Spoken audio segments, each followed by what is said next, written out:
quand des fake news du Polisario tentent de dénaturer la visite d'un diplomate américain au Sahara.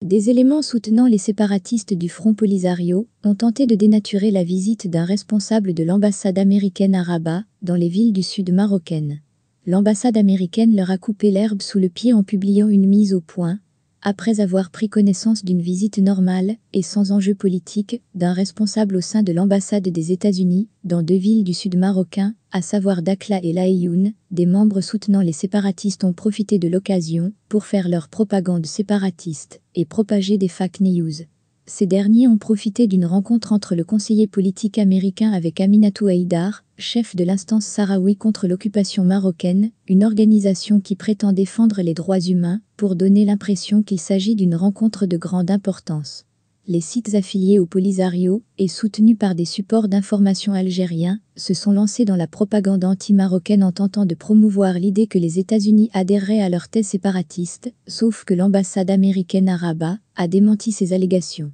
Dans une mise au point de l'ambassade américaine à Rabat, obtenue par Express, il est souligné que David Fisher, le conseiller politique qui s'est rendu dans les villes de Laâyoune et de Dakhla, cette semaine, a rencontré des élus locaux, des hommes d'affaires, des organisations de la société civile et des représentants de la mission MINURSO. L'ambassade des États-Unis a précisé que le personnel de l'ambassade se rend régulièrement dans les provinces du Sud pour tenir des réunions de contact et pour se renseigner sur les développements politiques, économiques et culturels locaux et qu'il s'agissait d'une visite tout à fait normale. Le conseiller politique américain, accompagné d'une délégation américaine, a rencontré Yanja Katat, le président de la région Dakhla-Oued Dahab, pour s'enquérir de la situation économique et sociale de la région, ainsi que des différents projets et investissements en cours. Avant David Fisher avait rencontré le maire de la ville de Laâyoune, Hamdi Ould Rachid. En octobre dernier, des membres de l'ambassade américaine avaient fait une visite similaire dans les provinces marocaines du Sud, où ils avaient rencontré les représentants du Conseil national des droits de l'homme et une organisation pro-séparatiste.